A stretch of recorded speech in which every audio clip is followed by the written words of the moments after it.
Olá, turma de Circuitos Elétricos 2. Esse vídeo eu vou mostrar como fazer a simulação de um circuito com resistor e capacitor em série, que foi um exercício já passado na aula presencial, mas nós já até resolvemos, né? Eu coloquei a resolução no Moodle para vocês, como calcular a impedância equivalente desse sistema, né? De um resistor e um capacitor em série.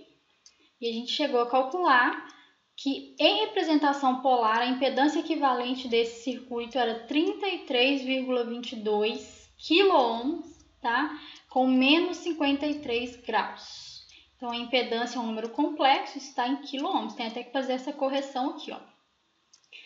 E como que a gente vai fazer essa simulação no PSIM? Nós vamos colocar o resistor e o capacitor em série e nós vamos inserir aqui uma fonte de tensão de 127 volts RMS senoidal com 60 Hz. E então a gente vai calcular a corrente desse circuito, nós vamos medir a tensão em cima de todos os elementos e fazer as nossas análises. Então no vídeo anterior é interessante que vocês vejam primeiro o vídeo do circuito RL, tá? E depois a gente passa para esse do RC. Então, no vídeo anterior, a gente tinha um resistor e um indutor em série. Repara que a indutância equivalente tem um ângulo positivo quando a gente tem indutor e que quando a gente tem capacitor, o ângulo vai ser negativo, tá? A gente vai estar com a representação fasorial no quarto quadrante, que esse ângulo é negativo. Então, a gente vai fazer essa simulação no PSIM. Então, vamos abrir aqui o PSIM Demo, ele já está aberto. E então, a gente vai criar um novo arquivo. Para a gente fazer isso, a gente vem aqui nesse botão New. E a gente já abre essa primeira telinha aqui. Agora, nós vamos inserir os elementos. Então, a gente já sabe, o resistor está aqui embaixo, coloquei ele aqui. Então, eu só clico. Já posso soltar o mouse, não preciso ficar arrastando. Coloco ele aqui em algum lugar. E pronto, não quero mais resistor, vou dar F. Pronto, não tem mais resistor. Agora eu quero colocar um capacitor. Então ele está aqui embaixo, capacitor. Vou girar ele com o botão direito do mouse. E vou soltar ele aqui, então, ó. Pronto. Quais são os valores que a gente vai utilizar? Vamos olhar aqui no exercício. Resistor de 20 kΩ. E o capacitor de 20 nano. E o PSIM, ele entende, viu? Se você colocar 20K, ele entende que é 20 kΩ. Se você colocar 100N, ele entende que é 100 nanofarad. Joia! Então, agora nós vamos colocar aqui a fonte de tensão. Então, é 20K e 100 nano, realmente. Fonte de tensão aqui embaixo, senoidal. Pronto, coloca ela aqui. 127 volts RMS significa 179,6 volts de pico, né? 127 vezes raiz de 2. Pronto, só isso. Vamos fechar. Vou colocar um amperímetro em série para poder medir a corrente principal desse circuito. Ele já vai até dar o nome de I1, só tem uma corrente, vou deixar assim mesmo. E para eu fazer as conexões, eu clico nessa canetinha lá em cima, né? Então, vamos conectando esses elementos aqui. Então, a gente já percebeu que é interessante colocar um terra. Ele serve como referência para as medições. Então, eu vou colocar esse terra aqui. E vou seguir para as minhas medições. Olha, eu já vou usar esse balãozinho voltímetro, porque ele só tem um ponto, porque ele sabe que o outro ponto de medição é o terra. E o capacitor está exatamente aqui, né? Ele está com o outro terminal no terra. Então, eu só preciso ter esse balãozinho já é suficiente. Não preciso dos dois pontos. Vou colocar aqui V no capacitor e vou clicar em display. Agora, para o resistor não, né? O resistor não está conectado ao terra diretamente. Então, eu vou precisar dessa diferença de potencial mesmo. É tudo uma forma de medir tensão, né? Então, conectar. Vamos colocar V resistor. Isso. Mas o que a gente tem que fazer? Basicamente, nosso circuito está pronto, a gente precisa de colocar o relógio, né? Para nossa questão de controle do tempo da simulação, passo simulação. Então, simulation control, e a gente solta o relógio aqui. Pode ser esse passo, assim, o menor que dá para a gente fazer com o PC em demo para essa simulação, que não é tão longa, mas também não é tão curtinha assim, né? Vou colocar aqui, a gente já sabe que vai dar aqui no máximo 6.000 pontos quando eu usar. 0,06 de tempo total a um passo de 1 vezes 10 a menos 5. Então, se eu dividir 0,06 por 1 vezes 10 a menos 5 segundos, que são 10 microsegundos, vai ser 6.000 pontos, né? A gente já tinha discutido isso no vídeo anterior, que assim, demo tem essa limitação. E como eu sempre esqueço, medir a tensão da fonte, vou colocar um outro voltímetro balãozinho. Tensão da fonte VF. A gente já sabe o tanto que ela vai dar, ela não tem transitório, mas senão ela não vai ser mostrada na simulação. Então vamos salvar. File, Save. Vou colocar RC13 também, porque esse exercício originalmente foi passado no dia 13, certo? Agora a gente pode rodar. Então a gente clica aqui em Run. Rodou e já vai me mostrar uma tela para eu escolher o que eu quero ver. Bom, eu gosto de ver sempre o geral, né? Do geral para o específico. Eu quero ver primeiro a tensão da fonte e eu também quero ver a corrente. Só que como a diferença de grandeza é muito grande, diferença de, assim, uma é 180 volts, né? Quase, e a corrente já vai dar miliamperes, então eu vou colocar em janelas separadas. Tensão, a ordem de grandeza é muito diferente para elas. Aí eu clico aqui, já estou vendo a medição. Vou clicar nesse botão aqui que insere outra janela e vou colocar a corrente cá embaixo. Ok. Dá para ver que tem um pequeno transitório, né? Justamente pelo fato de carregar o capacitor e ele se acostumar com essa tensão senoidal, né? Lembrando, gente, que em CA o capacitor ele não carrega para um valor CC e fica lá como se eu tivesse alimentado ele com uma bateria, não, né? A gente diz que ele carrega no sentido de que quando a gente iniciou a simulação tinha 0 volts no capacitor, como se eu tivesse acabado de tirar ele da caixinha. Então ele vai carregar, mas ele vai se acostumar com esse padrão senoidal depois, né? Ele não vai ficar com um valor constante, a gente está em corrente alternada. Vamos fazer algumas medições aqui, né? Olha só, aqui a tensão, né, vai chegar em 179,6, né? Como eu pedi, eu tinha setado isso. Deixa eu olhar aqui. Eu segurei o mouse e ele abriu outra tela. Só fechei. Vou olhar o pico da corrente. Quero olhar o pico da corrente. Então, eu vou olhar lá no último pico que mostra, porque eu sei que tem um transitório anteriormente. E aqui, a partir de agora, ele vai entrar em regime permanente.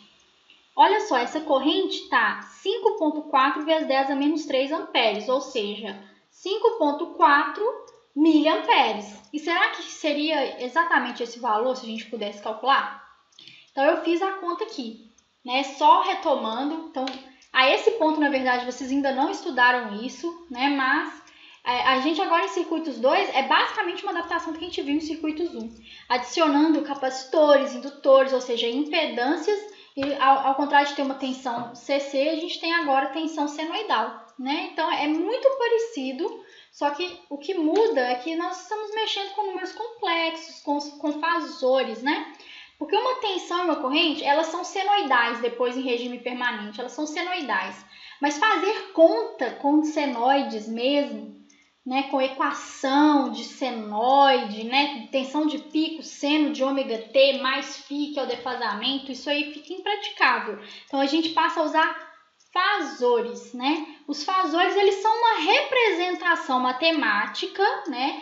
São uma abstração matemática, é um número complexo que vai representar a amplitude, o módulo e a fase dessa grandeza senoidal. Né? Sendo que todas estão na mesma frequência, a gente pode simplesmente esquecer.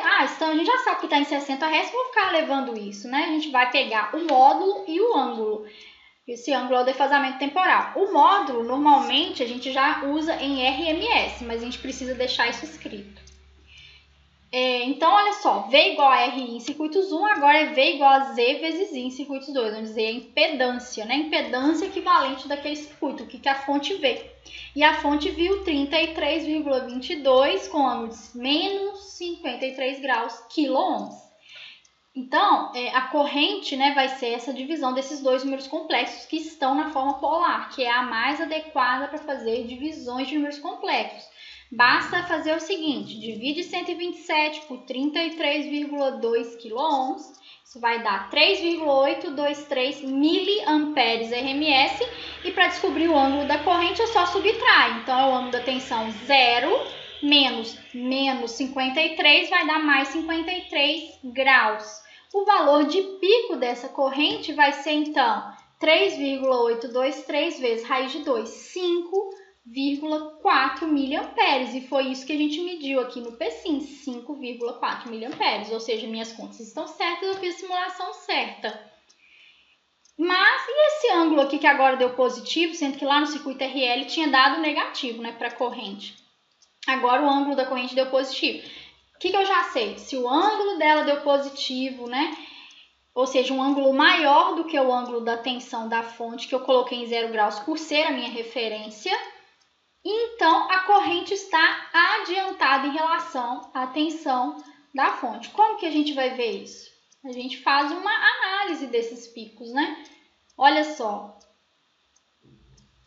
Nesse caso, a corrente aqui, ó, que é o que está mostrado embaixo, ela está passando pelo pico, a tensão da fonte ainda vai passar pelo pico, né? Então, agora vamos olhar, tomando como referência a tensão da fonte.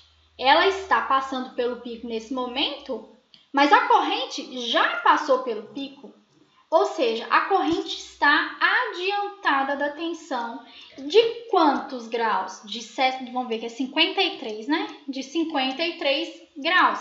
Ah, mas como é que eu faço isso? Como é que eu sei quanto que é isso no tempo, esse defasamento? Ela está adiantada no tempo de em quantos segundos? Você pode fazer uma regra de 3, né? Se 360 graus significa um período de uma senoide de 60 Hz, que é 16,66 milissegundos, quanto que representa em segundos um ângulo de 53 graus? Né? Então, é basicamente isso. Deu super certo. A gente fala muito mais de ângulo de fase, né, do que ficar medindo o tempo de defasamento, tá? É mais intuitivo pra gente. Também na hora que a gente for calcular coisas de potência, a gente precisa saber cosseno desses ângulos. Então, a gente mexe muito com ângulo, então a gente tem que se acostumar. Não só em circuitos 2, mas também em máquinas elétricas. Então, joia, fizemos essa observação, né? Agora, vamos para coisas mais pontuais. Vamos observar os defasamentos de tensões, né?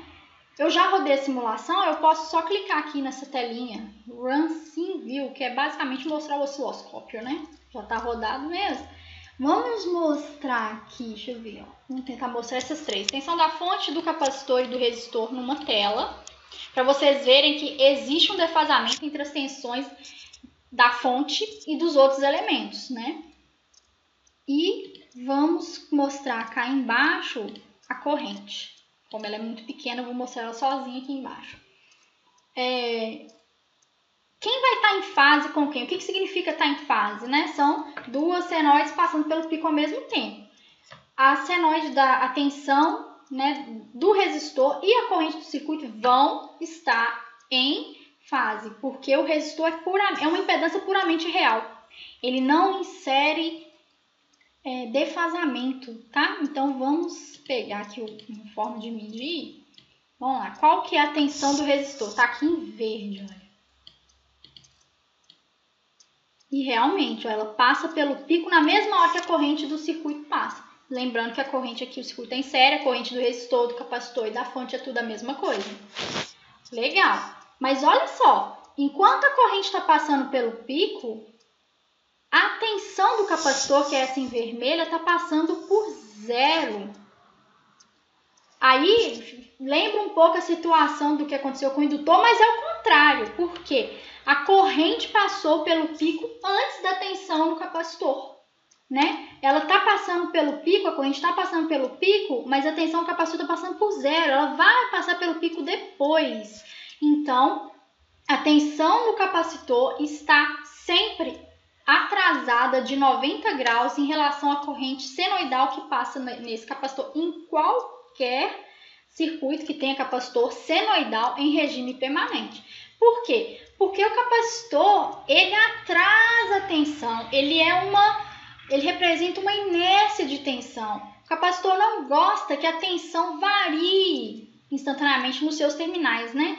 Então, olha só, a corrente já está passando pelo pico, mas a tensão ainda vai passar, né? Ou seja, o capacitor ele insere essa inércia de tensão.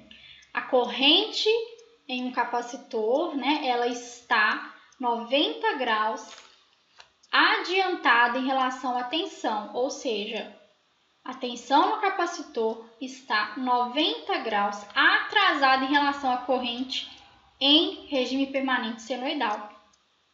Então, isso aí é uma observação muito importante, né? Vamos só lembrar aqui que a impedância de um capacitor, ela é puramente imaginária, né? Menos J 26,52 quiloohms e tem menos J. Então, esse menos J, ele vai demonstrar isso, né? Os 90 graus que a gente tem de diferença aqui. E no caso, a corrente, ela está adiantada em relação à tensão no capacitor. É muito diferente, né? Mas são coisas assim que a gente precisa observar, né? Isso vai acontecer sempre.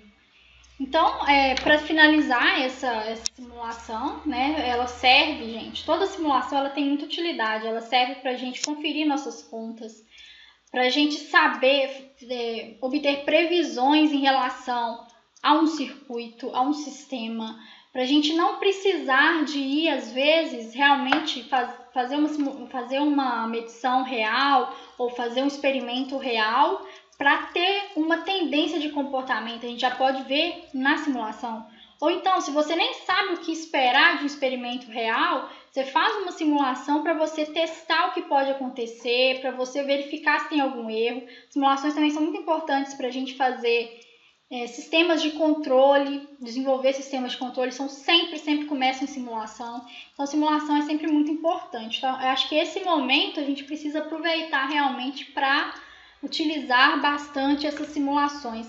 E, na verdade, enquanto estudantes, a gente já pode utilizar isso. Quando a gente tem que fazer um exercício, né, se o professor te pede para desenhar essas ondas, você não faz ideia, faz a simulação. É uma forma também de conferir os seus cálculos. Então, é muito importante a gente se acostumar com isso, né? Lembrando que o PSIM também pode ser usado para máquinas elétricas, circuitos Zoom, acionamentos, eletrônica de potência e por aí vai. Então, espero que vocês tenham entendido, gostado do vídeo. Manda dúvidas para a gente. Tentem fazer as simulações em casa também, para vocês verem se conseguiram aprender aqui como mexer nesse programa no PSIM Demo. Então, eu aguardo as dúvidas.